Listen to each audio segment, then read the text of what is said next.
So today's topic is going to touch on fasting. I think a lot of people associate fasting with food, like withholding food consumption.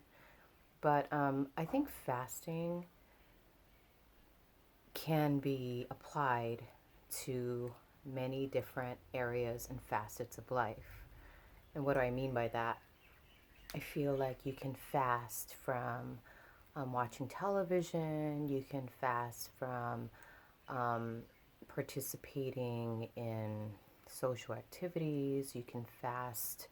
And, there's just so many ways of fasting. Take something that you are normally highly addicted to. And what do I mean by highly addicted to? Something that you, I don't want to say enjoy doing, but it could be. Like if you just kind of like allowed yourself to take some time off from indulging in consuming anything that um, brings you some type of sensory stimulation.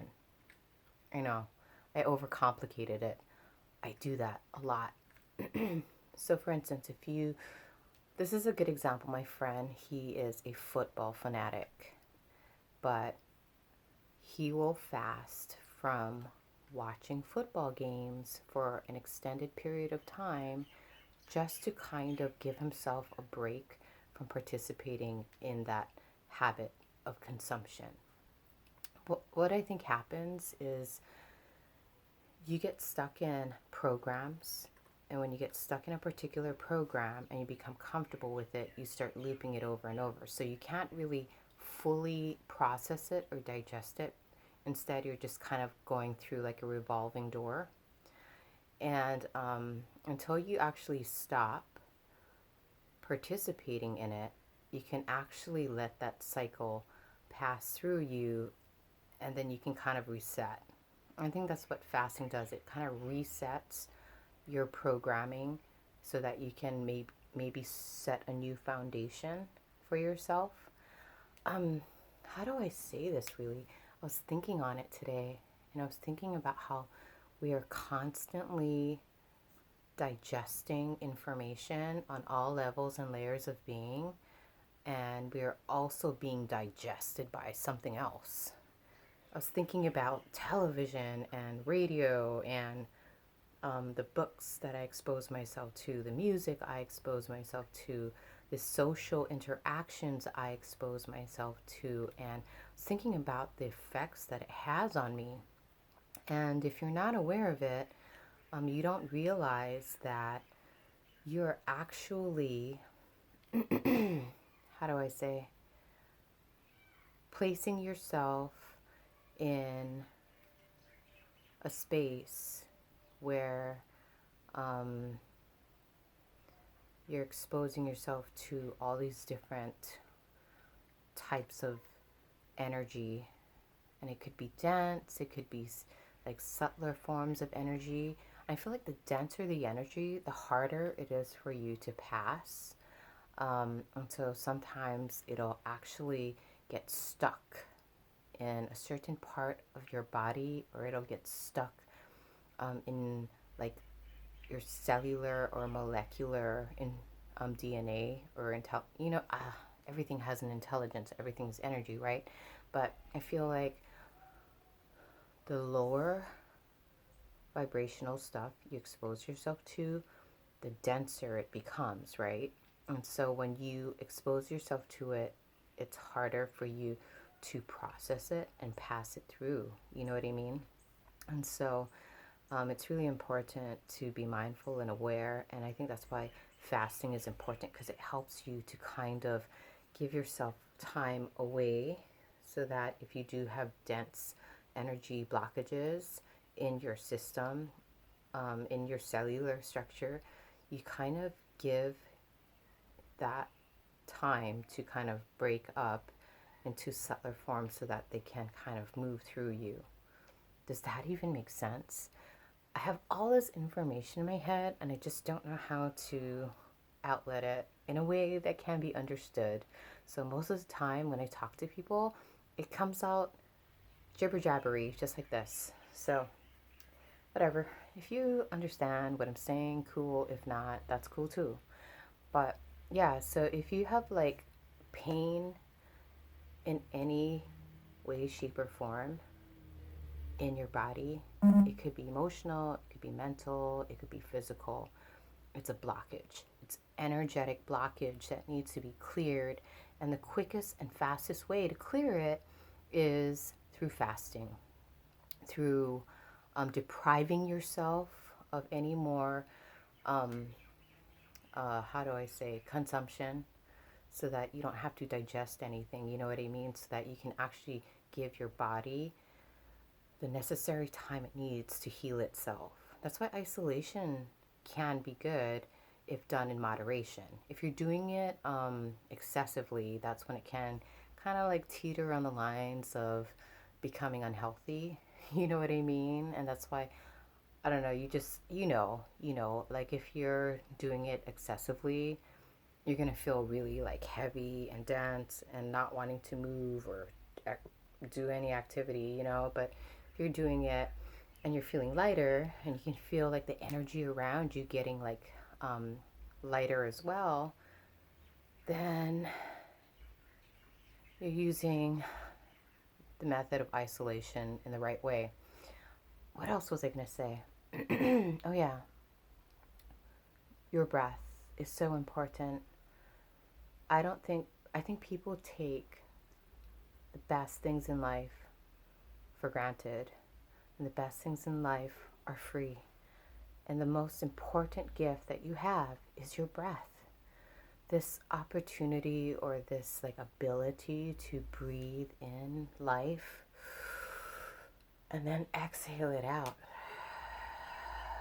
And it's important. I don't think people are even conscious of their breath. In the past, I've talked to people and I'd ask them just kind of for entertainment purposes, but also just to know and also to make them aware.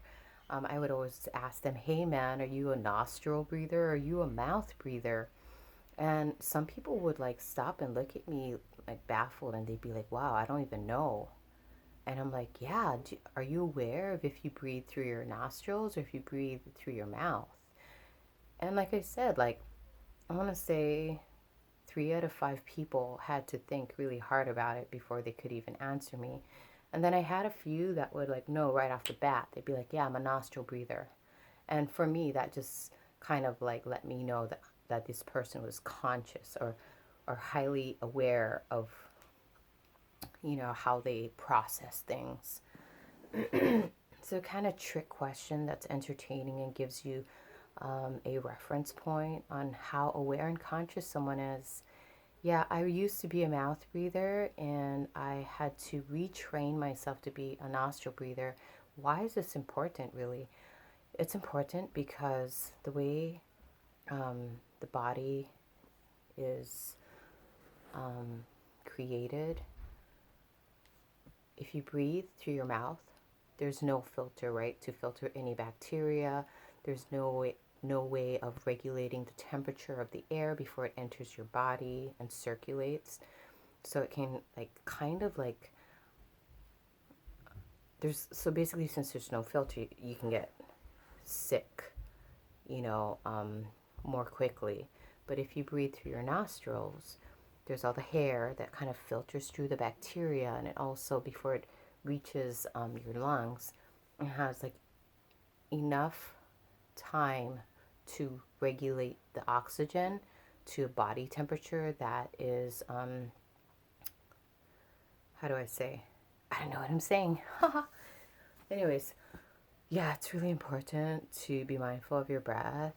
And I feel like if you're a shallow breather, that's how much life energy you can take into yourself. And if you're a shallow breather, you're going to be living life on a really shallow kind of way, like surface dwelling. And then you're kind of going to be letting life toss you about. You know what I mean? And you're going to be very confused because you're unconscious and you're unaware because you're not digesting life energy properly. If you are a deep breather and you're breathing properly, and that's why meditation, it's kind of important to kind of like be mindful of your breath. That's another subject. But yeah, like if you can take deep breaths, like for instance, if you can like take a 15 to 20-second inhalation and hold it comfortably for 8 seconds and then exhale like the same amount and then hold, that means you can digest life, and regulate through life and navigate through life on a pretty balanced way. Yeah. So breath is a gauge. Breath is a gateway. Breath can show you and tell you where you're at in life and how deeply you can digest the things around you. In fact, if you get to a point where you can breathe consciously and deeply, consistently, you probably can start eliminating a lot of things that you've been consuming. Like, I think we consume things in order to like fill the void, but once you like fill the void with just like oxygen and prana, you know what I mean? Chi, there's so many different terms for it. Then you'll be satiated and you won't really need anything. I mean, I think a higher and more evolved person doesn't really even need to consume solid foods or liquid foods for that matter. But that's a whole nother subject. Anyways, I'm going to end it. Sound like I'm rambling, and it's 12 minutes. So if you learned something, that's great. If you didn't learn anything, that's great too. Thank you for watching, and have a beautiful, beautiful day. Blessings to one and all. Amen.